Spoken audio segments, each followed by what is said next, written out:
नमस्कार, बहुत स्वागत है आपका। आप देख रहे हैं सबसे बड़ा अखाड़ा। मैं हूं आपके साथ शिल्पा तोमर। देश की सत्ता पर पहली बार नरेंद्र मोदी 16 मई 2014 को काबिज हुए थे और 30 मई 2019 को दूसरी बार प्रधानमंत्री की ताजपोशी हुई। मोदी सरकार को केंद्र में 7 साल पूरे हो चुके हैं। नरेंद्र मोदी ने अपने 7 साल के इस कार्यकाल में जता दिया है कि राजनीतिक इच्छा शक्ति वाली सरकार अपने फैसलों से कैसे राजनीति की दिशा और दशा दोनों बदल सकती है। नरेंद्र मोदी सरकार की उपलब्धियों पर गौर करें तो देश ही नहीं बल्कि दुनिया भर में भारत का सम्मान बढ़ा। पीएम नरेंद्र मोदी ने अपने पहले कार्यकाल में 50 से ज्यादा देशों का दौरा किया। दूसरे कार्यकाल में भी पीएम मोदी ने तकरीबन 10 देशों का दौरा किया। अपने 7 साल के कार्यकाल में पीएम नरेंद्र मोदी ने नोटबंदी, जीएसटी, धारा 370 हटाना हो या फिर सर्जिकल और एयर स्ट्राइक जैसे बड़े फैसले हो, पीएम नरेंद्र मोदी ने फैसले लेकर पूरे देश को चौंकाया, पूरी दुनिया को चौंकाया। मोदी सरकार के कई फैसलों का विरोध भी हुआ और देश भर में प्रदर्शन भी हुए, जैसे कि नागरिकता संशोधन कानून हो या फिर 3 नए कृषि कानून हो, जिसे किसान जिनके लिए कानून लाए गए हैं काला कानून करार देते हैं। अब इन फैसलों पर मोदी सरकार को विरोध का सामना करना पड़ा। आज हम इसी मुद्दे पर अपने खास पैनल के साथ करेंगे चर्चा, लेकिन उससे पहले आपको सुनाते हैं कि मोदी सरकार के 7 साल के कार्यकाल पर कांग्रेस और बीजेपी दोनों का ही क्या कुछ कहना है। सुनिए। मोदी सरकार के 7 सालों के बारे में क्या कहें। आज उसका परिणाम पूरा हिंदुस्तान भुगत रहा है। हिंदुस्तान ही नहीं, आज पैंडेमिक की बीमारी ने जो सिर्फ भारतीय जनतंत्र के लिए नहीं, भारत के करोड़ों लोगों के लिए नहीं, दुनिया के लिए भी खतरे की घंटी बजा दी है। मोदी सरकार 1 साल पहले पूरी दुनिया को चेतावनी मिल गई थी कि पैंडेमिक आ गया, महामारी आ रही है, और सबसे पहले उस पर विजय घोषित करने वाली मोदी सरकार थी। लेकिन आज हम देख रहे हैं ना, देश में ऑक्सीजन नहीं है, अस्पतालों में बेड नहीं है, वेंटिलेटर नहीं है। इन तमाम तैयारी को करने की जगह 1 साल के अंदर मोदी सरकार ने अपने लिए महल बनाने के सेंट्रल विस्टा प्रोजेक्ट के 20,000 करोड़ की शुरुआत कर दी, तमाम देश के लोगों के विरोध के बावजूद। इन 7 सालों में मोदी सरकार ने सर्वप्रथम नोटबंदी करके लाखों करोड़ों छोटे उद्योगों को तबाह कर दिया था, लाखों करोड़ लोगों को बेरोजगार कर दिया था। उसके बाद से जीएसटी के द्वारा इस देश की अर्थव्यवस्था की कमर तोड़ दी थी। आपने देखा होगा, हमने कभी किसी जाति, धर्म, भाषा नहीं देखा। कोई भी योजना जो हमने चालू की, एक कोने से शुरू की, दूसरे कोने पे ख़त्म की, चाहे उसमें ईसाई है, चाहे उसमें बुद्धिस्ट था, चाहे उसमें मुसलमान था, हिंदू था, सभी को हमने इस योजना का लाभ पहुंचा, क्योंकि वो हिंदुस्तान की बात करते थे, वो हिंदुस्तानी थे। और यही नहीं, इसके अंदर बड़ी चुनौती हमारे सामने इस 7 साल के अंदर आई कोरोना के रूप में, जहां हमने ऐसी बीमारी के बारे में सोचा भी नहीं था। देश के प्रधानमंत्री की दूरदृष्टि के कारण आपने देखा होगा, जहाँ हम पीपी किट भी नहीं बनाते थे, मास्क हमें पता नहीं होता था क्या होता है, लेबोरेटरी क्या होती है। आज आपने देखो, पहले कोरोना के अंदर जब विश्व के सारे बड़े बड़े देश धराशायी हो गए, जो अपने आप को एडवांस मेडिकल में समझते थे, लेकिन देश के प्रधानमंत्री ने अपनी धरोहर को देखते हुए, अपनी संस्कृति और संस्कारों को देखते हुए, योग और अन्य द्वारा किस प्रकार से कोरोना जो पीपी किट हम बनाते नहीं थे, आज पीपी किट निर्माण करने वाले देश विश्व के अंदर दूसरे स्थान पर आ गए। ऐसे में सवाल खड़े होते हैं कि 7 साल में कितने बदले अर्थव्यवस्था के हालात। जी हां, 7 साल मोदी सरकार के, ऐसे में अर्थव्यवस्था के हालात किस हद तक बदल पाए? बहुत महत्वपूर्ण सवाल। क्या महंगाई पर लगाम लगा पाई है मोदी सरकार? क्या हर तबके को खुश कर पाई है मोदी सरकार? जी हां, मोदी सरकार के ये जो 7 साल है, इसमें कितना काम हुआ, कितना बाकी रह गया, आज उसी का होगा आंकलन। मोदी सरकार के 7 साल कितने हैं बेमिसाल? मोदी सरकार के सख्त फैसलों से फायदा हुआ या नुकसान? ये भी बहुत महत्वपूर्ण सवाल। इसके अलावा महामारी का दौर इस समय देश में चल रहा है। ऐसे में महामारी में जनता को मोदी सरकार पर कितना है भरोसा? आज इन्हीं तमाम सवालों के हम जवाब ढूंढने की कोशिश करेंगे। हमारे साथ एक पूरा खास पैनल इस समय जुड़ा हुआ है। पैनल का मैं तारुफ जल्दी से आपसे करवा देती हूं। हमारे साथ सवालों का जवाब देने के लिए बीजेपी प्रवक्ता शिवम छाबड़ा जुड़े हुए हैं। बहुत बहुत स्वागत है सर आपका। हमारे साथ कांग्रेस प्रवक्ता डॉक्टर अजय उपाध्याय भी जुड़े हुए हैं, आपका भी बहुत स्वागत करती हूं। सपा प्रवक्ता कपिल श्रीवास्तव हमारे साथ मौजूद है। इसके अलावा वरिष्ठ पत्रकार रवि पाराशर भी हमारे साथ जुड़ चुके हैं। आप सभी मेहमानों का सबसे पहले इस खास चर्चा में बहुत बहुत स्वागत करती हूँ। चर्चा की शुरुआत शिवम छाबड़ा आप ही के साथ। मोदी सरकार को 7 साल हो चुके हैं। इन 7 सालों में कितनी तरक्की हमारे देश ने की है? ये 7 साल आपके हिसाब से कितने रहे बेमिसाल? ऐतिहासिक मुझे लगता है प्रधानमंत्री मोदी जी का जो नेतृत्व है, जो उनके नेतृत्व में जो सरकार भारतीय जनता पार्टी ने केंद्र में बनाई, लगातार दूसरी बार देश की जनता ने उनको पूर्ण बहुमत की सरकार आकर के दी, तो निश्चित रूप से पहली बार जो हमने काम किए उसको लेकर के हम जनता के बीच में गए, जनता ने उसको सराहा और एक बार फिर हमारे को उन्होंने मौका दिया कि हम जनता की सेवा कर सकें। तो आप कल्पना करिए कि कहीं ना कहीं हमने इस बात में पूरी ईमानदारी से जनता की सेवा की है, लगातार कर रहे हैं और करते रहेंगे।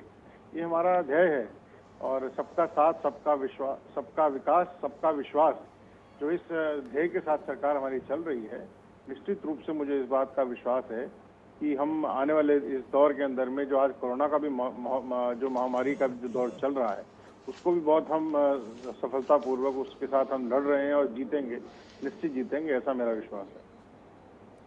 इतना तो बताइए किस हद तक देश की हालात बदल पाए हैं आप लोग? 7 साल पहले 2014 में बहुत बड़े बड़े वादे आपने देश की जनता से किए थे, अच्छे दिन लाने का उनसे वादा किया था। क्या अच्छे दिन आ पाए हैं? ईमानदारी से जवाब दीजिएगा। नहीं, बिल्कुल ईमानदारी से मैं जवाब दे रहा हूँ। मुझे लगता है कि जो हमने 2014 में जनता को हमने वायदे किए थे, निश्चित रूप से हमने उसको पूरा उतरे हैं। हमारे पिछले मैनिफेस्टो के अंदर में जो वादे किए हमने उसको पूरा खरा उतरे हैं। जीएसटी की बात हो या हम कह सकते हैं धारा 370 खत्म करने का विषय हो, भारतीय जनता पार्टी अपने एजेंडे से कभी हटी नहीं है। उसको पुरजोर तरीके से, बहुत प्रबल तरीके से हम उस पर काम कर रहे हैं। हमने उसको पूरा करने का काम भी किया है, इसमें कहीं कोई डाउट नहीं है। आप कल्पना करिए, जैसा भी आदरणीय दुष्यंत गौतम जी भी कह रहे थे, भाई हमने जो आपदा का समय है उसको भी अवसर बनाने का हमने काम किया। जहां एक और हमारे देश के अंदर में पीपी किट नहीं बनती थी, आज विश्व के दूसरे नंबर की हम ऐसी अर्थव्यवस्था है जिससे ज्यादा पीपी बनाते हैं। आप कल्पना करिए, जब मोबाइल टेक्नोलॉजी की हम बात करें, हम विश्व के अंदर में आज की डेट में दूसरे नंबर का ऐसा देश है जो सबसे ज्यादा मोबाइल मैन्युफैक्चर करता है। क्या ये छोटी बातें हैं? क्या ये सामान्य रूप से हम कम बातें हैं? आपके हिसाब से चलिए ये आपकी उपलब्धियां हैं, ठीक है, ये किसान, ठीक है, मानती हूँ सर आपकी बात, लेकिन आप मुझे ये बताएं, आम जनता जो पेट्रोल की कीमतों से, डीजल की कीमतों से, रसोई गैस की बढ़ती कीमतों की वजह से त्राहिमाम कर रही है, क्या आप लोगों के लिए ये छोटी बात है? क्या आप लोगों को नहीं लगता कि इन तमाम चीजों से पहले इस मसले का हल होना चाहिए? यहाँ पर लोगों को रिलीफ मिलना चाहिए जो सीधे सीधे उनकी जेब से जुड़ा हुआ मसला है। देखिए, रसोई गैस और पेट्रोल की जो कीमतें होती हैं, ये इस बात को शायद आप भी जानती होंगी, ये केवल देश की सरकारें तय नहीं कर सकती। इसका एक ग्लोबल फिनोमेनन होता है जिसके तहत सरकारें उसको ऊपर और नीचे कर सकती हैं। जो सरकार का जो पर्सपेक्टिव है, जो सरकार का मैं आपको कह सकता हूँ जो रोल है, उसको सरकार ने बहुत भरपूर और बहुत जिम्मेदारी पूर्वक निभाया है। ये भी इंश्योर करना पड़ेगा कि जो ग्लोबल प्राइसेस लगातार बढ़ रहे थे, उस दौरान हमने किस प्रकार से कंट्रोल के चला है। तो कहीं ना कहीं इस बात को मैं स्वीकार करता हूं कि निश्चित रूप से जिस प्रकार की हम कह सकते हैं कि जो उसके अंदर वृद्धि हुई है वो अप्रत्याशित है और ऐसी नहीं होनी चाहिए थी, लेकिन क्योंकि ग्लोबल प्राइसेस इन तमाम तथ्यों पर भी अर्थव्यवस्था के हालात पर भी, महामारी के समय में जनता का आप पर भरोसा पर भी, इस पर मैं करूंगी आपसे विस्तार से बातचीत। लेकिन और भी खास मेहमान मेरे साथ इस समय जुड़े हुए हैं। हमारे साथ डॉक्टर अजय उपाध्याय भी, कांग्रेस प्रवक्ता, जुड़े हुए हैं। डॉक्टर अजय, आपको क्या लग रहा है?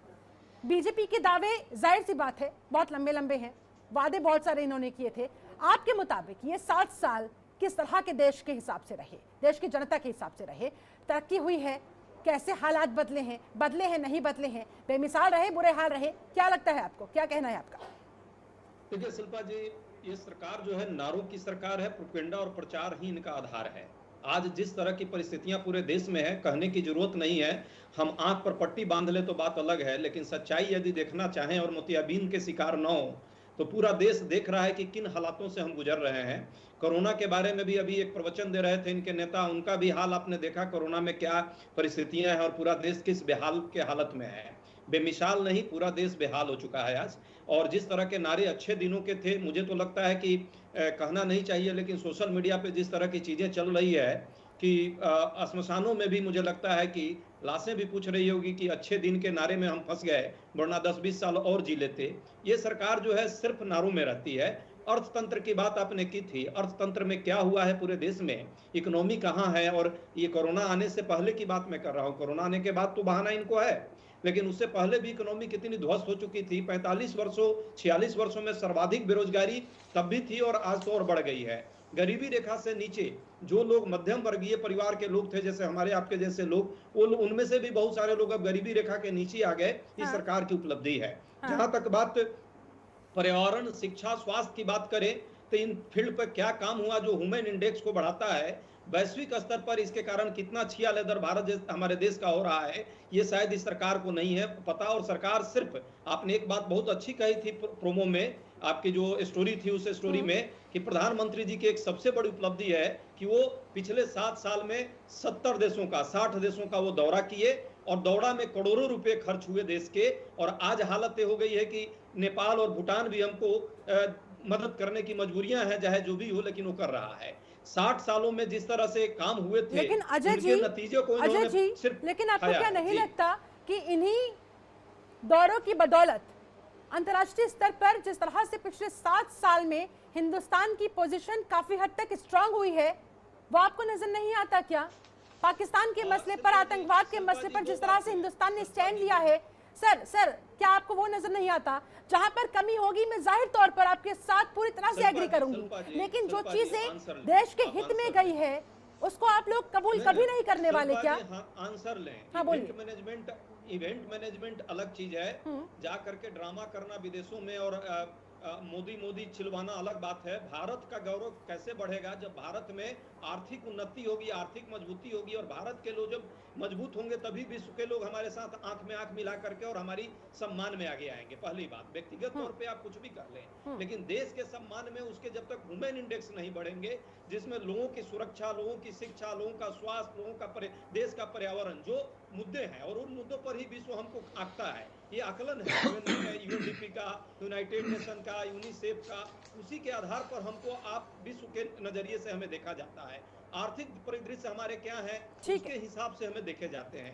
2004 में याद होगा, उस समय तक हम लोगों ने एक रणनीति अपना ली थी जब मनमोहन सिंह की सरकार आई, कि हम जब साइक्लोन आया उसमें भी हम लोगों ने विश्व से कोई मदद लेने की जरूरत हमको नहीं पड़ी, उल्टे हमने विश्व को मदद की थी। और इतना बड़ा वो महामारी वो भी था साइक्लोन, तो उससे कहीं ना कहीं हमारी इमेज और हमारी ताकत दिखती थी। मैं नहीं कह रहा कि भारत की ताकत कोई कमजोर है। हाँ। एक व्यक्ति के कारण भारत की ताकत कभी कमजोर और मजबूत नहीं होती है, उसके लिए एक परिस्थितियां होती है। लेकिन आप जो, अच्छा ठीक है अजय जी बहुत छोटा सा सवाल है, इन 7 सालों में क्या देश के हित में मोदी सरकार ने कोई फैसला नहीं लिया?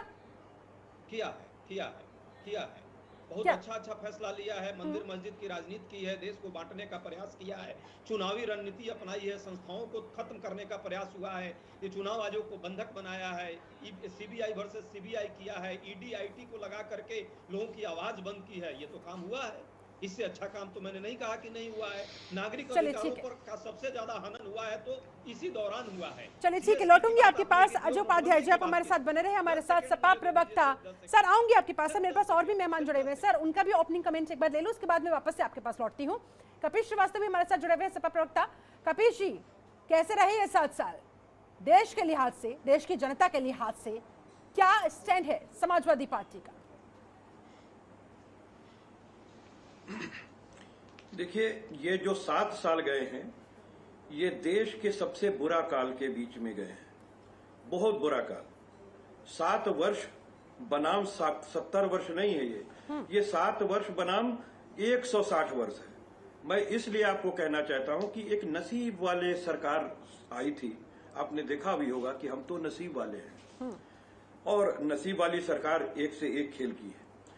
आपके एंकरिंग में 2 बातें बहुत ही मजबूत ढंग से आपने रखी थी। एक तो ये कि ये 7 वर्षों से जो ये सरकार चल रही है, ये बहुत ही स्थिर सरकार है, यानी कि काफी मजबूत सरकार उभर करके सामने आई, जो हमारी जनता ने इनको जिता करके भेजा था, चाहे पिछली बार भी और इस बार 300 सीट से ज्यादा। और दूसरी बात आपकी बिल्कुल सही बात थी कि इन्होंने जो भी फैसले लिए वो बड़े कड़े फैसले थे, और वो चौंकाने वाले फैसले थे।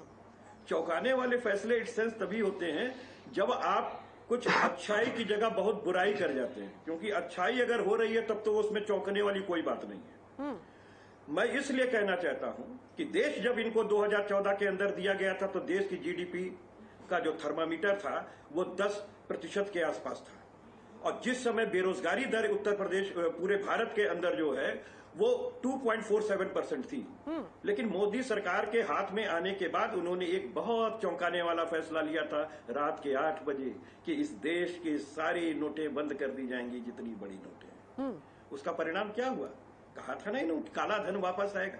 उस काले धन के ताक में हमारी गरीब भी बैठी रही जनता, और आज हम सारे लोग बैठे हैं कि हमारा 15 लाख कब आएगा, जो इनका वादा था, अच्छे दिनों का वादा था। उस अच्छे दिनों की तलाश में हम बैठे हुए। ना काला धन आया, ना मौद्रिक नीति में ये कर पाए कि ये 100% जो है वो प्लास्टिक रुपए चला सके हो, यानी डिजिटल ट्रांसफर से कर रहे हो। 1-2% की उछाल है ये केवल, पहले भी थी। वो सरकार जो हमेशा ये कहती रही कि मनरेगा का जैसा प्रोग्राम मूर्खता का स्मारक है, आधार कार्ड बनवा करके मनमोहन सिंह ने देश का पैसा बर्बाद किया है, उसी पे आगे उन्होंने सारी चीजें जोड़ी। और दूसरी चीज जीएसटी भी जो लेके आए उसमें कम से कम 32 बार इन्होंने परिवर्तन किया, जिससे देश को नुकसान हुआ। 2 करोड़ से ज्यादा लोग तो नोटबंदी में ही शहीद हो गए, यानी कि बेरोजगार हो गए। चाहे वो संगठित के हो चाहे असंगठित चीजों के रहे हो। उसके बाद जीएसटी ने भी घात लगाया, और उसके बाद का क्या कहना था आपको याद होगा। 2019 के पहले का मैं आंकड़ा दे रहा हूं क्योंकि मैं आंकड़े से बात करता हूं। 2019 के अब से पहले मोदी सरकार ने 51 लाख करोड़ रुपए वर्ल्ड बैंक और विदेशों से कर्जा भारत के नाम पर लिया था इंफ्रास्ट्रक्चर को मजबूत करने के लिए। मैं देश की तमाम आवाम से पूछना चाहता हूं जिन्होंने इनके हाथ को मजबूत किया, ये भारतीय जनता पार्टी के नेता बताएं कि देश में वो कौन सा ऐतिहासिक इंफ्रास्ट्रक्चर 51 लाख करोड़ रुपए की लागत से दिया गया, जो हमारे 65 साल की जो हमारी सरकारें थी, जिसमें अटल बिहारी वाजपेयी जी की भी सरकारें थी, सारे सरकारों के कर्जे मिलाकर के 65 साल में केवल 45 लाख करोड़ रुपए थे। चलिए ठीक है, इसका जवाब मैं शिवम छाबड़ा से लूंगी, लेकिन कपिल जी मुझे इतना बताएं, डॉक्टर अजय उपाध्याय ने भी बहुत सारे आरोप लगाए। आप भी कह रहे हैं कि पिछले 7 सालों में देश में ऐसा कुछ तरक्की हुई नहीं है। ठीक है, आपकी अपनी बात है, कांग्रेस की अपनी बात है, अपना स्टैंड है, लेकिन आप मुझे ये बताएं कि राम मंदिर का मसला हुआ, आतंकवाद का मसला हुआ, पाकिस्तान का मसला हुआ, क्या कुछ नहीं हुआ? कम से कम इस बात पर तो ऑनेस्टली आप लोग इस बात को स्वीकार कर सकते हैं कि हाँ काफी हद तक सख्त फैसले लिए गए हैं, या राजनीति के दबाव के चलते आप लोग ऐसा नहीं कर पाते हैं? शिल्पा जी, बहुत अच्छी बात आपने कही। कम से कम ये बातें खुल करके आनी चाहिए। फैसले वो अच्छे होते हैं जिससे देश बनता है, फैसले वो अच्छे नहीं होते हैं जिससे देश बिगड़ता है। मैं एक बात सीधी पूछना चाहता हूं कि देश में न्यायपालिका के दिए गए निर्णय को आप मोदी सरकार के सर पे सहरा कैसे बांध सकती हैं, एक पत्रकार होते हुए? यह फैसला मोदी सरकार का नहीं था। अगर यह मोदी सरकार का फैसला था तो देश के अंदर जितनी हमारी सुप्रीम कोर्ट, हाई कोर्ट और हमारे न्यायालय हैं, उनको बंद कर देना चाहिए। क्योंकि मॉन्टेस्क्यू थ्योरी के अंतर्गत और भारतीय संविधान के अंदर जिस तरीके न्याय तंत्र को स्थापित किया गया है, वो ये कभी नहीं मानने के लिए तैयार होगा सभ्य समाज के अंदर कि किसी सरकार की नीतियों के साथ हमारा सुप्रीम कोर्ट चल रहा हो। या तो ये कह दीजिए कि मोदी सरकार ने सुप्रीम कोर्ट का जेट खरीद करके यह फैसला दिया था, और यह भारतीय जनता पार्टी कहे, और नहीं तो इस बात को स्वीकार कीजिए कि यह सुप्रीम कोर्ट का फैसला था, मोदी सरकार का फैसला नहीं था। इसलिए इससे इनको बिल्कुल नहीं लिंक अप करना चाहिए। तो दूसरी चीज मैं कहना चाहता हूं, कई सरकारें चली गई, वो फिर क्यों नहीं कर पाई ये चीज जो मोदी सरकार ने कर दिखाया? जैसे आप कह रहे हैं ना, अगर मोदी सरकार इसका क्रेडिट लेने के लिए इस होड़ में थी तो फिर और भी तो सरकारें थी। भाई मैं ये कह रहा हूं कि अटल बिहारी जी की सरकार 6 वर्ष चली थी, क्यों नहीं ले ली थी? ठीक है, क्यों नहीं ले ली थी? बात इस चीज की नहीं है जो न्यायपालिका नहीं। आपने शिल्पा जी पूछा है तो पूरा निर्णय आप जवाब लें। दूसरी चीज मैं कह रहा हूं कि भारतीय जनता पार्टी, मैं ये कह रहा हूं कि देखिए पाकिस्तान की नीति ही आप देख लें, पाकिस्तान की नीति ही आप देख लें, और कश्मीर की नीति से उसे जोड़ें। जिस पार्टी को ये कहते थे कि आतंकवादियों की पार्टी है, पाकिस्तान परस्त पार्टी है, उसके साथ 4 साल सत्ता की मलाई चट की और तमाम पत्थरबाजों पर से मुकदमे उठा लिए, और भारतीय सेना पे उन पत्थरबाजों ने मुकदमे चलाए थे। कौन सा राष्ट्रीय चरित्र है? दूसरी चीज मैं पूछना चाहता हूं कि पाकिस्तान के अंदर, पाकिस्तान के द्वारा हमारे पठानकोट पर हमला किया गया। भारत एक संप्रभु राष्ट्र था, भारतीय संविधान इस बात को कहता है कि हम एक गणराज्य हैं और संप्रभुता संप्रभु है। आपने अपने अंदर आईएसआई को दिया कि वो जाकर के पठानकोट हमले की जांच करे और एयरबेस तक आपने आईएसआई को पहुंचाया। ये कौन सी स्वतंत्रता थी? तो आप बताइए कि ये कौन सी नीति थी जिससे विश्व में इनका मान बढ़ गया हो? वो कौन सी ऐसी नीति थी? और प्रधानमंत्री जी को बताना चाहिए। लेकिन सर्जिकल स्ट्राइक के जरिए के आतंकवाद को मुंहतोड़ जवाब नहीं दिया गया, इस बात पर आप नहीं आएंगे। चलिए ठीक है, मैं आपके पास आऊंगी। हमारे साथ रवि पाराशर, वरिष्ठ पत्रकार भी लगातार जुड़े हुए। रवि जी, आपने मैं उसी पर आ जाऊं जल्दी से सर, 10 सेकंड आपके पास, जल्दी से सर, उसके बाद मुझे रवि सर के पास जाना है। देश ने पाकिस्तान के 2 टुकड़े किए, उसके आगे ये सर्जिकल स्ट्राइक कुछ नहीं है। और देश में तमाम इससे पहले सर्जिकल स्ट्राइक हुई, लेकिन कभी भी मीडिया के सामने इस स्ट्राइक को नहीं रखा गया। आप सेना ने भी इस बात को माना और आपको भी मानना चाहिए। चलिए ठीक है, लौटूंगी आपके पास सर। रवि पाराशर, बीजेपी को सुना, कांग्रेस को सुना, सपा को सुना। आपके हिसाब से, आपके मुताबिक इन 7 सालों में देश कितना बदला है? अर्थव्यवस्था किस हद तक बदल पाई है?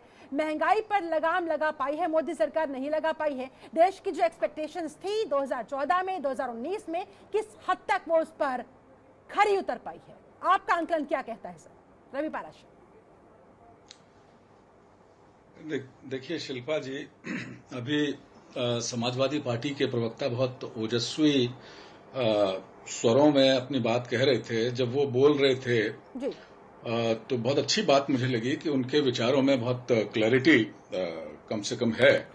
लेकिन इत्तेफाक से जब वो बोल रहे थे तो मुझे 2014 के चुनाव के बाद, जब 2019 के चुनाव आने थे और संसद का आखिरी सत्र चल रहा था, तारीख मुझे याद नहीं है, मुलायम सिंह यादव बोल रहे थे और उन्होंने मोदी जी को बाकायदा 2019 में जीत के आने के लिए पहले से ही एक बड़े खुशनुमा माहौल में आह्वान किया था। बहरहाल देखिए, बात क्योंकि केंद्र सरकार की उपलब्धियों की आप कर रही हैं, हाँ, तो जाहिर है कि भारतीय जनता पार्टी अपनी उपलब्धियां गिनाने में कोई कसर नहीं छोड़ेगी।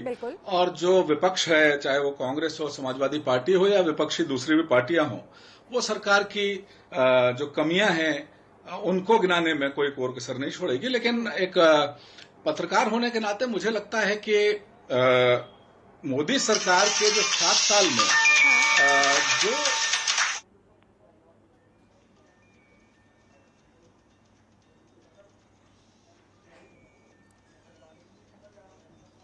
रवि जी, कुछ टेक्निकल एरर की वजह से आपकी आवाज कट गई है। आपके पास लौटूंगी। हमारे साथ शिवम छावड़ा जुड़े हुए।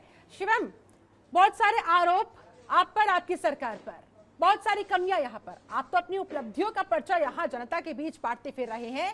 कमियों पर कौन ध्यान देगा? विपक्ष ने जो आरोप लगाए हैं उसके जवाब कौन देगा? और खास तौर पर इस महामारी के समय में देश में जिस तरह से त्राहिमाम मचा हुआ है, उस पर भी तो जवाबदेही आप ही की बनती है। आखिरकार महामारी के इस दौर में, संकट के इस काल में लोगों को आप पर, आपकी सरकार पर विश्वास क्यों नहीं हो पा रहा है? हर तरफ चीख पुकार क्यों मची हुई है? जवाब दीजिए। शिल्पा जी, मैं तो आरोप जो मुझ पर अभी अजय भाई ने लगाए, और मैं श्रीवास्तव जी की बात बहुत धैर्यपूर्ण सुन रहा था जी। मुझे लगता है कि उनकी बौखलाहट और उनकी जो हम कह सकते हैं ना खिसियाना, उसको स्वीकारा जा सकता है, क्योंकि ये दोनों पार्टी ऐसी हैं जिनको जनता ने हाशिए पे लाकर खड़ा कर दिया है। पर कोई बात नहीं, मैं केवल एक बात कहना चाहता हूँ। आज देश के अंदर में ये सौभाग्य है कि एक ऐसा नेता बना है जिसकी एक यूनिवर्सल एक्सेप्टेबिलिटी है। अभी आपने कहा कि साहब विदेश जाते हैं, विदेश के ऊपर में आपने अपनी बात में कही हाँ। कि साहब विदेश गए हैं, निश्चित रूप से विदेश गए हैं। अगर देश की डिप्लोमेसी को देखते हुए, अगर देश के अपने विदेश के अंदर में अपने और देशों के साथ संबंध अच्छे करना अगर देश हित में नहीं है, तो अजय भाई या हम कहें श्रीवास्तव जी कह सकते हैं कि नहीं है।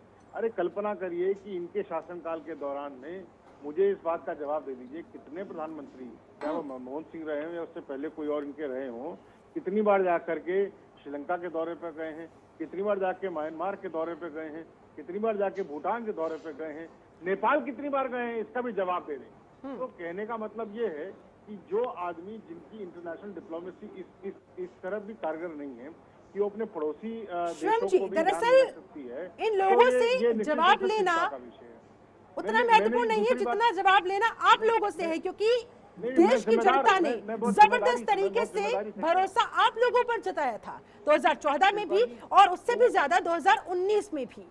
इस वजह से सर, मैं- इस वजह से मैं आपकी ये कह रहा हूं, जिम्मेदारी शिल्पा भी जी, डबल हो मैं जाती इस- है, आपकी जवाबदेही भी डबल हो जाती है। मैं कह रहा हूं कि मैं इस देश का एक जिम्मेदार व्यक्ति हूं, सरकार का एक जिम्मेदार प्रवक्ता होने के नाते मैं इस बात को बहुत जिम्मेदारी से फिर कह रहा हूं। अभी रवि भाई की बात मैं सुनना चाह रहा था, लेकिन बहुत जिम्मेदारी से मैं बात को कह रहा हूं। मुझे लगता है कि कोरोना को जिस प्रकार से भारतीय जनता पार्टी ने टैकल किया है, इस पूरे पैंडेमिक को, देखिए ये सामान्य स्थिति नहीं थी। ठीक। आप कल्पना करिए कि उस यूएस जैसे देश, इटली जैसे देश, ग्रेट ब्रिटेन जैसे देश, हम कहें कि फ्रांस जैसे देश, जिस प्रकार की तबाही वहां मची थी, अगर हम उसका आकलन हिंदुस्तान के मुकाबले करेंगे तो मुझे लगता है कि कहीं ना कहीं हमें संतोष होना चाहिए। मैं किसी निजी बात पे नहीं जाना चाहता हूँ, पर लेकिन इस बात को बहुत जिम्मेदारी से कह सकता हूँ कि प्रधानमंत्री मोदी जी के नेतृत्व में हमने जो एक हम कह सकते हैं स्ट्रॉन्ग डिफेंस हमने लेकिन शिवम जी, अगर इन आधी अधूरी तैयारियों पर भी आप संतोष व्यक्त करेंगे तो ये जो तीसरी लहर मुंह आए खड़ी है उससे कैसे निपटेंगे?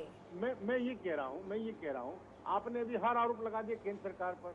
अरे भाई जाकर के प्रदेश सरकारों से पूछिए ना, पूछिए जाके पंजाब की सरकार से, पूछिए जाके राजस्थान की सरकार से, क्या वहाँ पे हेल्थ का डेवलप करने की जिम्मेदारी भारतीय जनता पार्टी की है, क्या सारी सरकारों की है? मुझे इसका जवाब दीजिए। ठीक है, कपिल जी जवाब देना चाहिए जल्दी से सर, 10 सेकंड आपके पास। कपिल जी जल्दी से पूछना चाहिए, मुझे ब्रेक लेना होगा सर फिर। कपिल श्रीवास्तव जी देखिए शिवम जी एक विद्वत प्रवक्ता है। देश भर में किया शिवम जी आप ठीक है, आप एक विद्वान प्रवक्ता है, बावजूद इसके सुन तो लें प्रतिष्ठित अखबार की शिवम जी सुन लें पीएम केयर शिवम जी सुन लें, आईसीयू का एक थोड़ा धैर्य रखिए। दिया गया। रिपोर्ट आप सुप्रीम कोर्ट को क्यों नहीं दिखाए थे, जिन्होंने पूछा था कि 14 महीने तक सरकार सो क्यों रही थी? रिपोर्ट आपने हाईकोर्ट मद्रास के हाईकोर्ट को क्यों नहीं दिखाई थी? जो रिपोर्ट आप हम लोगों को दिखाना चाहते हैं, जिस सर्वोच्च न्यायालय ने यह कहा कि 14 महीने तक केंद्र सरकार कहां सो रही थी। और मैं एक चीज पूछना चाहता हूं, अभी आपने कहा कि प्रदेश सरकारें क्या कर रही थी।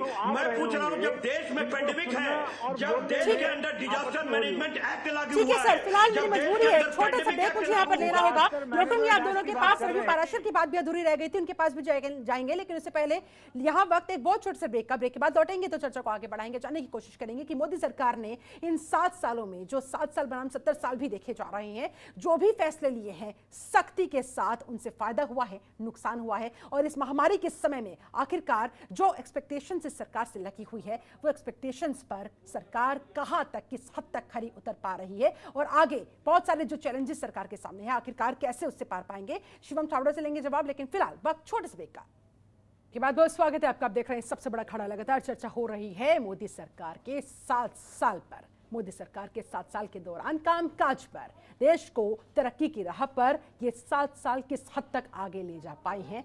हमारे साथ तमाम खास मेहमान जुड़े हुए, एक बार फिर से मेहमानों का रुख करते हुए रवि पाराशर के पास जाऊंगी सीधा। रवि जी, आपकी बात बीच में अधूरी रह गई थी टेक्निकल एरर की वजह से, सबसे पहले आप अपनी बात पूरी करें। हाँ, मैं ये कह रहा था कि जो सत्ता पक्ष है वो उपलब्धियां हमेशा गिनाएगा, और जो विपक्षी पार्टियां हैं वो सरकार की कमियां हमेशा गिनाएंगी। बहुत स्वाभाविक सी एक तकरार है, स्वाभाविक सी तकरीर इस तरह की होती है। लेकिन अगर हम 7 साल की बात करें, और इस समय जो हम कर रहे हैं, तो थोड़ा सा कोरोना काल का भी हमें जहन में रखना चाहिए। लेकिन चूंकि हम वस्तुपरक और तटस्थ एक बातचीत कर रहे हैं, तो 7 साल के दौरान जो मुझे लगता है व्यक्तिगत तौर पर, वो कुछ टर्निंग पॉइंट्स हैं जो मेरे हिसाब से यहाँ पर उनका उल्लेख होना चाहिए। और चूंकि जब मैं बोल रहा था उस समय आपने समाजवादी पार्टी के प्रवक्ता से आप बातचीत कर रही थी, और सर्जिकल स्ट्राइक और एयर स्ट्राइक के बारे में बात हो रही थी। मैं बात वहीं से शुरू करना चाह रहा था कि उरी के बदले सर्जिकल स्ट्राइक और बालाकोट के बदले एयर स्ट्राइक, ये 2 महत्वपूर्ण परिघटनाएं भारत में हुई हैं जो इससे पहले की सरकारों में इस नीति पर कभी चिंतन ही नहीं हुआ। एक चीज। दूसरी, जो जन कल्याण की, जाहिर है कि हर सरकार, चाहे वो स्टेट गवर्नमेंट हो या केंद्र सरकार हो, अपने अपने हिसाब से बहुत सारी योजनाएं लाती है। समाजवादी पार्टी की सरकार जब उत्तर प्रदेश में बनी तो उन्होंने साइकिल ट्रैक बना दिए, अब वो साइकिल ट्रैक कितने काम आ रहे हैं नहीं आ रहे हैं अलग बात है। ऐसे ही मोदी सरकार ने भी बहुत सारी जन कल्याण के नाम पर योजनाएं बनाई होंगी, लेकिन मैं कुछ योजनाओं का, उनमें से 3-4 योजनाओं का जिक्र यहाँ करना चाहूंगा। जन धन खाते खोलने की योजना मेरे हिसाब से एक बहुत क्रांतिकारी फैसला था, जिसमें करीब 31.5 करोड़ ऐसे लोगों के खाते खुले जो 70 साल तक नहीं खुले थे, बैंकिंग सिस्टम में वो लोग नहीं आए थे। एक चीज। दूसरी, उज्ज्वला गैस योजना की बात मैं करूंगा, हालांकि मैं साथ साथ, चूंकि मुझे लगता है कि दोबारा शायद मेरा नंबर नहीं आएगा, एक ब्रेक आप ले चुकी हैं, तो उज्ज्वला योजना एक बहुत अच्छी योजना साबित हुई, लेकिन जिस तरह से पेट्रोलियम पदार्थों की कीमतें बढ़ी, उससे ऐसी रिपोर्ट्स भी आई हैं बहुत सारे इलाकों से कि जो लोग इस योजना के तहत फ्री गैस कनेक्शन और सिलेंडर लेके फायदा उठा रहे थे, वो बहुत सारे गरीब घर अब जो बढ़ी हुई कीमत वाले एलपीजी सिलेंडर हैं उन्हें खरीद नहीं पा रहे, लिहाजा वापस चूल्हे और लकड़ी पे लौट आए हैं। तो इस ओर थोड़ा सा ध्यान दिया जाना चाहिए। सौभाग्य योजना, जाहिर है कि बिजली घर घर पहुंचाने की योजना, इस पर भी काफी काम हुआ है। हाँ। आयुष्मान योजना का जिक्र भी करना चाहिए, पीएम आवास योजना का भी जिक्र करना चाहिए, और एक अंतिम योजना का जिक्र मैं यहां कर देता हूं, स्वच्छता अभियान जो प्रधानमंत्री ने शुरू किया। इसके अलावा जीएसटी की बात जब भी आती है शिल्पा जी, तो मुझे समझ में ये नहीं आता कि ये पार्लियामेंट से पारित हुआ और कांग्रेस ने इसके टेक्निकली इसके विरोध में नहीं थी, कांग्रेस इस बिल को पारित कराने में शामिल थी, अब पता नहीं क्यों जीएसटी के विरोध में वो बातें करते हैं। और एक और बहुत महत्वपूर्ण कदम है जिसके बारे में हम लोग भूल जाते हैं, आजादी के बाद पहली बार ऐसा हुआ शिल्पा जी कि जो कमजोर आय वर्ग के सवर्ण थे उनको 10% आरक्षण देने का साहस ये एनडीए सरकार कर पाई। एक बहुत बड़ा मील का पत्थर है, इस पर कोई बात नहीं करता है। इसके अलावा 370 के दांत तोड़ना, 370 खत्म नहीं हुई है, चलिए ठीक है, ये सारे आपने फैसले गिनवाए, उपलब्धियां गिनवाई, प्रेसिडेंशियल रेफरेंस के तहत जो 35A जो खत्म किया गया, ये महत्वपूर्ण फैसला। नागरिकता संशोधन कानून को लेकर, कृषि कानून को लेकर, ये तो गले की फांस सा बन गया ना मोदी सरकार के लिए। इससे पार पाती हुई मोदी सरकार नजर नहीं आ रही है। खासतौर पर कृषि कानून की बात करूं तो आज की तारीख में भी दिल्ली एनसीआर में किसान अभी भी धरने पर बैठे हुए हैं, अभी भी अपने आंदोलन को आगे बढ़ाते हुए नजर आते हैं। देखिए, आंदोलन आगे बढ़ रहा है या यथास्थिति कायम है मुझे नहीं पता, लेकिन अब अगले 6 महीने में आप देखेंगे कि उत्तर प्रदेश में जैसे ही चुनाव, विधानसभा चुनाव की अधिसूचना जारी होगी, ये किसान उठ के चले जाएंगे। मकसद एकमात्र यही है कि उत्तर प्रदेश के विधानसभा चुनाव तक इस आंदोलन को जीवित रखा जाए, जिससे कि जो योगी सरकार है उसको कमजोर किया जाए, उसके खिलाफ मैसेज, कुछ विभिन्न अलग तरह के मैसेज उत्तर प्रदेश की जनता को दिए जाएं। लेकिन अब कोरोना का क्या करिएगा? कोरोना तो न तो मोदी सरकार के आमंत्रण पर आया, न ही आम आदमी पार्टी की सरकार के आमंत्रण पर आया। हाँ। कोरोना तो पूरी वैश्विक महामारी के तौर पर आया। अब तो कम से कम मुझे लगता महामारी से जिस तरह से हमारा देश इस समय जकड़ा हुआ है, आपको क्या लग रहा है मोदी सरकार ने कैसे डील किया, या कैसे डील किया जाना चाहिए था? देखिए, हमेशा इतनी बड़ी आबादी के देश में जब भी आप किसी महामारी, आपदा, संकट की बात करेंगे, इतनी आबादी है हमारी कि हमको हमेशा यही लगेगा कि संकट स्मूथली, बहुत सहज और सरल तरीके से जो सरकारें हैं वो खत्म नहीं कर पाई। अब सारी सरकारें, जितने भी विपक्षी पार्टियों की सरकारें हैं, जो बीजेपी प्रवक्ता ने मुद्दा उठाने का प्रयास किया था कि जो राजस्थान है, आपका छत्तीसगढ़ है, अब तो पश्चिम बंगाल में भी है, पहले भी पश्चिम बंगाल था, या तेलंगाना है, या बहुत सारी जो गैर बीजेपी शासित जो प्रदेश हैं, क्या कोरोना से वहां की सरकारें उतने सक्षम तरीके से लौट पाई? अब देखिए, विपक्ष इस बारे में ये कहता है कि महामारी एक्ट लगा हुआ है देश में, तो सारा कंट्रोल केंद्र सरकार के पास रहेगा। नहीं, बात पूरी कर लेने दीजिए मुझे। हाँ, बोलिए। सवाल ये है कि क्या केंद्र सरकार के हाथ में आपदा के समय कंट्रोल रहेगा, लेकिन आप अगर कुप्रबंधन जारी रखेंगे। हाँ। आप मुझे एक बात बताइए, मैंने पहले भी कहा कि कानून व्यवस्था बनाए रखना किसकी जिम्मेदारी है? राज्यों की जिम्मेदारी है। तो ये कालाबाजारी जो हो रही है जरूरी दवाओं की, ऑक्सीजन सिलेंडर्स की, ये कौन रोकेगा? ये केंद्र सरकार कौन सी फोर्स, क्या आर्मी को लगाएगी ये सब रोकने के लिए? दिल्ली में तो राज्य सरकारों को अपनी अपनी जिम्मेदारी निभानी पड़ेगी, राजनीति थोड़ी कम करनी पड़ेगी। ठीक है, अजय जी बोलिए। जी कई कई कई प्रश्न सिर्फ होते केंद्र हैं। सरकारों को और शिल्पा जी, कोसने मुझे से तो थोड़ा कुछ सा नहीं समझना होगा, पड़ेगा। राज्य सरकारों को थोड़ा अपनी समय जिम्मेदारी भी समझनी होगी, क्योंकि ये जो मिसमैनेजमेंट का खेल होता है वो राज्य सरकार के स्तर पर होता है। शिल्पा जी सारे हाँ, प्रश्नों बोलिए का सर। उत्तर दूंगा, थोड़ा समय देने का प्रयास आप बोलिए, कीजिएगा, सबको दे रही हैं उसी हिसाब से। पहली बात है कि ये कुप्रबंधन की बात है, और अंतिम प्रश्न जब आप पूछ रही थी रवि जी से, तो वो भी अपने दिल पर हाथ रख करके और आंख की पट्टी हटा दें तो उनको भी समझ में आ जाएगी कि सच्चाई क्या है। आज जिस तरह से लाशें तैर रही है, इसके लिए यदि कोई जिम्मेवार है तो सिर्फ और सिर्फ केंद्र सरकार जिम्मेवार है। घूम घूम कर जिस तरह से चुनाव में प्रचार की और दूसरे वेब जो आए, उस वेब के लिए पहले से वैज्ञानिक से लेकर के और डॉक्टर से लेकर कर अंतर्राष्ट्रीय परिदृश्य में इसको लगातार चेताया गया, लेकिन उसको नहीं माना गया।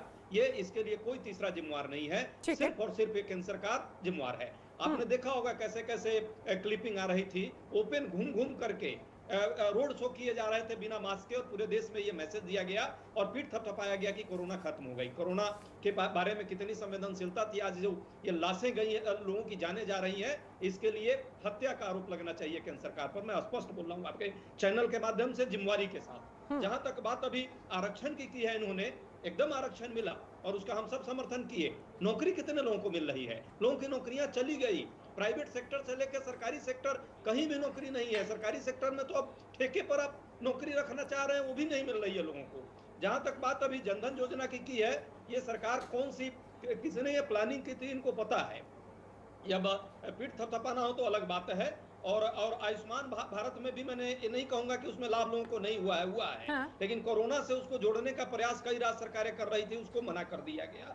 जीएसटी पर हमारा जो ऑब्जेक्शन था, हाँ। वो शुरू से जो ऑब्जेक्शन था वो आज भी रहा।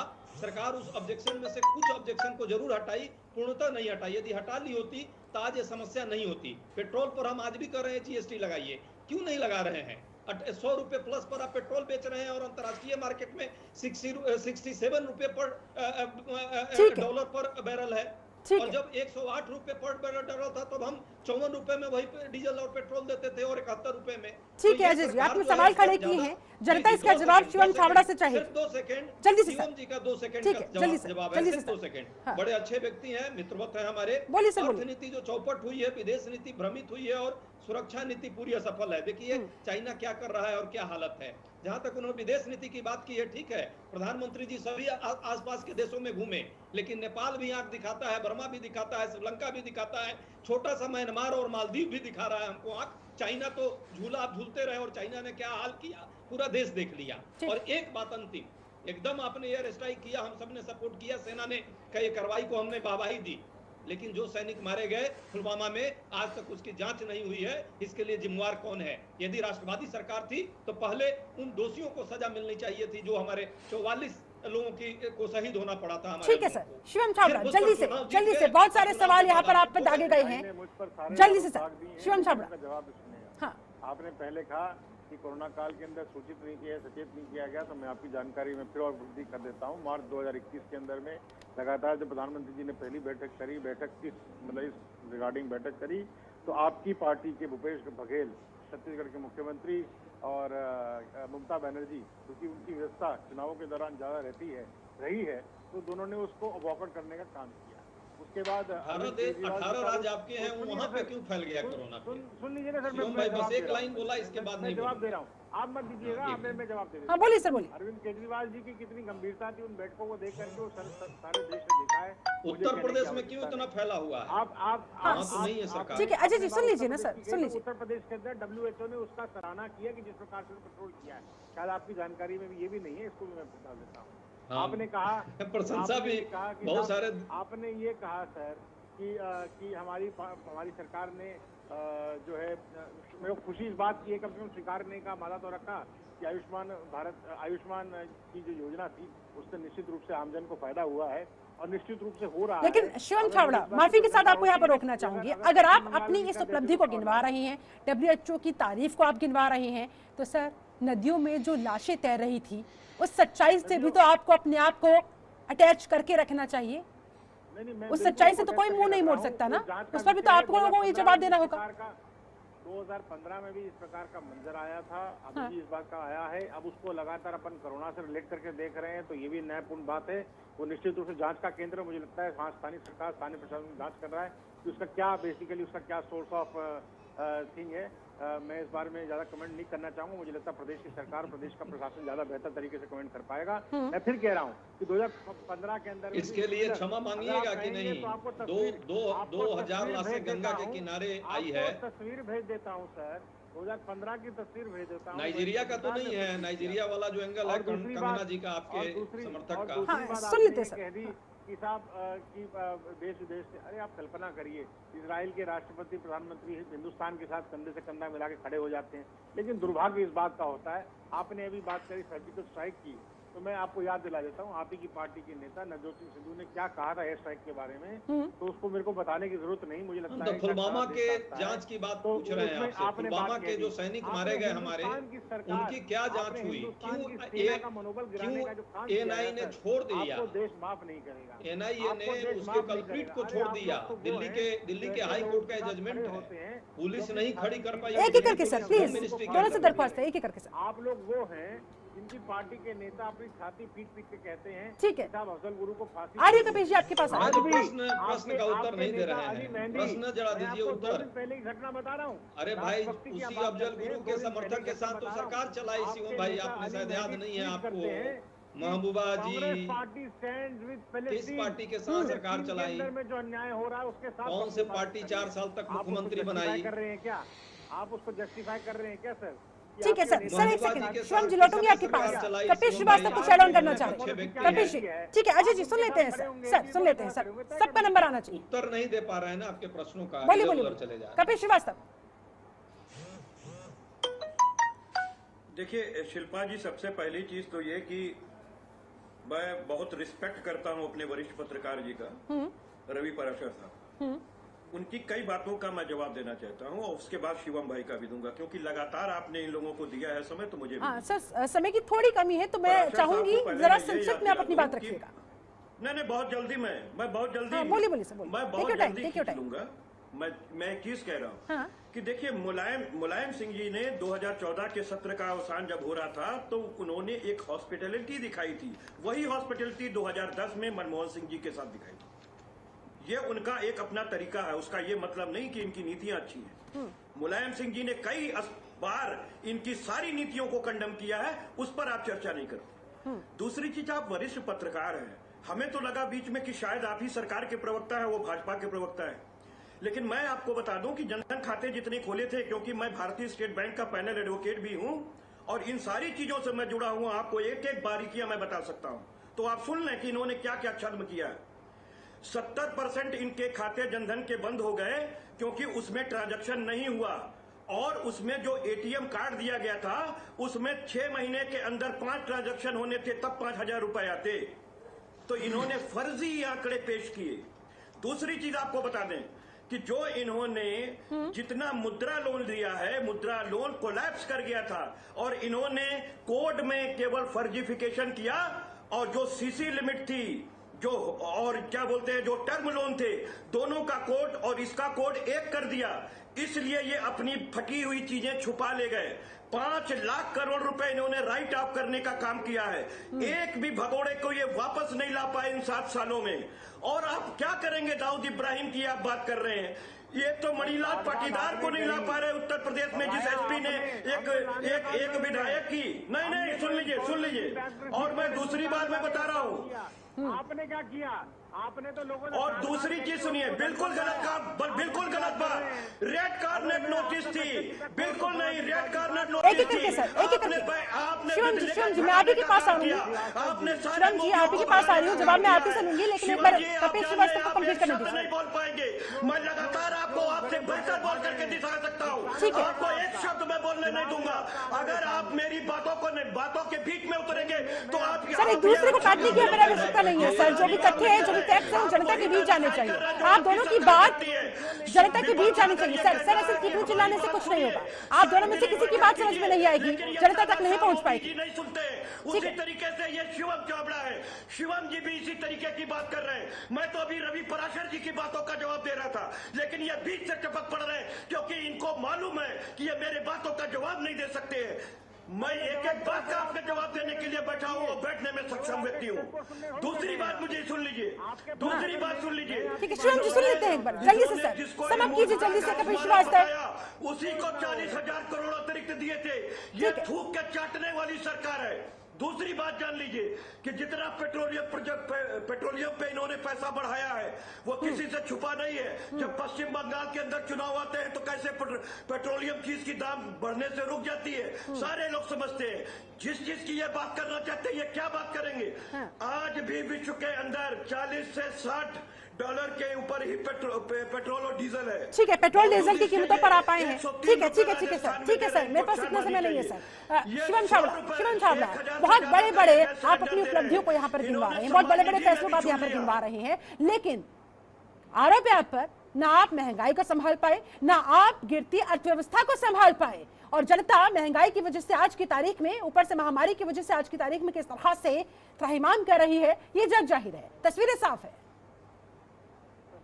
शिवम जी, तस्वीर ये साफ है कि हमने पेट्रोल और डीजल की कीमतों को कंट्रोल करने का प्रयास किया, ये साफ है। तस्वीर ये भी साफ है कि भारतीय जनता पार्टी और मोदी जी की सरकार ने जीएसटी के दायरे से कंट्रोल किया होता तो दरअसल शिवम जी, कारोबार के मुद्दे पर आप लोग घिर रहे हैं, बेरोजगारी के मुद्दे पर आप लोग घिर रहे हैं, पेपर से महामारी के इस समय में। एक सेकेंड कपिल श्रीवास्तव, एक एक करके सर, बेरोजगारी के मुद्दे पर आप घिर रहे हैं, महंगाई के मुद्दे पर आप लोग घिर रहे हैं, महामारी के समय में मैनेजमेंट के मसले पर आप लोग घिर रहे हैं कि जैसे होनी चाहिए थी वैसे हो नहीं पाई, वैक्सीन को बाहर भेजने के मसले पर आप लोग घिर रहे हैं। सवाल आपके हो गए कपिल श्रीवास्तव सर, एक एक करके बेरोजगारी दर चुकी थी जो ऐतिहासिक थी, ये किस तरह की कोरोना का कोई आड़ ले सकते हैं? ये कोरोना की आड़ नहीं ले सकते। चलो ठीक है। रवि पराशर, आपको फाइनल कमेंट में जाऊंगा। रवि पराशर, देश किस तरफ आगे बढ़ता हुआ, और सबसे अहम सवाल ये, 7 साल मोदी सरकार को हो चुके हैं, अब इस महामारी के समय में कैसे देश इससे निकल पाएगा? क्या कुछ इस समय वक्त की दरकार नजर आती है? क्या केंद्र सरकार के साथ जब तक राज्य सरकारें सामने नहीं आएंगी, सहयोग नहीं करेंगी, मुश्किल है बहुत ये जंग कोरोना के खिलाफ? जहां तक अभी पेट्रोलियम वाली बात हो रही थी, हाँ, मैं फाइनल कमेंट की तरफ ही आ रहा हूँ। जहां तक पेट्रोलियम पदार्थों की कीमतों की बात हो रही थी, मैंने भी उज्ज्वला योजना का जब जिक्र किया तब ये मसला उठाया था। ये बातें बहुत बार अखबारों में छप चुकी होंगी, बहुत टेलीविजन चैनलों पे बहुत बार बहस हो चुकी होगी। क्या वजह है कि राजस्थान में 102 रुपए पेट्रोल पहुंच जाता है? क्या वजह है कि भोपाल में जहां भारतीय जनता पार्टी की सरकार है वहां 100 रुपए छू जाता है? क्या वजह है जहां पर कांग्रेस, शिवसेना और एनसीपी की सरकार है महाराष्ट्र में, वहां 100 रुपए से ऊपर चला जाता है? तो ये थोड़ा सा देश के लोगों को गुमराह करना पॉलिटिकल पार्टियां बंद करें। जितना मुफ्तखोरी जो विपक्षी सरकारें हों या सत्ता पक्ष की सरकारें हों, जो आम जनता के वोट लेने के लिए जो मुफ्तखोरी की जो योजनाएं लाते हैं, ये टैक्स कम कर ही नहीं सकते। ठीक है sir, Ajay Upadhyay final comment आपका, उसके बाद कपिल श्रीवास्तव आपके पास। इन्होंने कपिल प्लीज सर अपने टाइम में बोलिएगा सर, ये अजय उपाध्याय का समय है, please don't consume it. Kapil Srivastava, this is my request to you. Ajay Upadhyay, मेरी आंखों पे पट्टी नहीं बंधी है भाई साहब, आपको अर्थव्यवस्था से जुड़े हुए जो बुनियादी प्रश्न है उनका उत्तर नहीं मालूम है। आपको नहीं पता है कि राजस्थान में अजय उपाध्याय जल्दी से स्टेट की केंद्र रवि पराशर का वॉल्यूम डाउन किया जाए please. Kapil Srivastava please sir, आऊंगी आपके पास सर। अजय उपाध्याय जल्दी फाइनल कमेंट। देखिए, पेट्रोल प्राइस क्यों पड़ रहा है सबको पता है। सरकार जो है एक्साइज ड्यूटी कम कर देती तो आज पेट्रोल जो है लगभग 65 के आसपास में आ जाता और डीजल भी 50-55 के आसपास है। उस पर मैं नहीं जाना चाहता हूँ। जहां तक बात आपने 7 सालों में की है तो देश 7 सालों में विकास देश में हुआ है, लेकिन जिस तरह से भावनाओं को तोड़ने का प्रयास और सत्ता पाने का प्रयास, किस तरह राज्यों को में खरीदने और खरीद बिक्री से सरकार बनाने का प्रयास, मिलकर यहाँ पर काम करने की आवश्यकता से नजर आ रही है। कपिल श्रीवास्तव 10 सेकंड आपके पास मात्र, जल्दी से सर फाइनल कमेंट। बहुत सीधी सी बात है। कोरोना के काल के पहले ही देश की जीडीपी 3% थी और बेरोजगारी दर जो है 9% था। पहले ही से देश खत्म कर दिया था इन्होंने अर्थनीति में, और अब कोरोना के अंदर हिंदुत्ववादी सरकारें डबल इंजन की चल रही है उत्तर प्रदेश में, बावजूद उसके ऐसे में उम्मीदें बहुत ज्यादा। ठीक है सर। शिवम छाबड़ा जल्दी से सर, कैसे देश को संभालेंगे, कैसे देश की अर्थव्यवस्था को संभालेंगे, कैसे महामारी की सिचुएशन को संभालेंगे? हमारा लक्ष्य महामारी से जूझने का नहीं है, हमारा लक्ष्य महामारी से जीतने का है ठीक और सरकार उसी एजेंडे पर काम कर। चलिए, बहुत बहुत शुक्रिया। मेरे पास समय बस इतना ही था। बहुत बहुत शुक्रिया आप सभी मेहमानों का मेरे साथ इस खास चर्चा में जुड़ने के लिए, शामिल होने के लिए। तो कुल मिलाकर मोदी सरकार के 7 साल बीत गए, 3 साल बाकी। काफी हद तक काम हो गए, काफी काम बाकी, लेकिन इस समय फिलहाल कोरोना के तांडव से देश को है बचाना। राजनीति से ऊपर उठकर इन राजनीतिक दलों का दिल मिल जाए आपस में, यही है दरख्वास्त। इसके अलावा कोरोना के इस दंश से देश की जनता जो त्राहिमाम कर रही है, किसी भी तरह से उनकी जान बच जाए, उन्हें ऑक्सीजन, उन्हें वेंटिलेटर, उन्हें बेड्स अवेलेबल हो जाए, इस तरफ हम सबको, पक्ष हो या विपक्ष हो, मिलकर काम करने की इस समय वक्त की दरकार है। चलिए, इसके साथ मेरे साथ इस खास चर्चा में जुड़ने के लिए आप सभी का बहुत बहुत शुक्रिया। बने रहे जनतंत्र टीवी के साथ। नमस्कार। खबरों के निष्पक्ष विश्लेषण के लिए सब्सक्राइब करें Jantantra TV and press the bell icon. Never miss any update.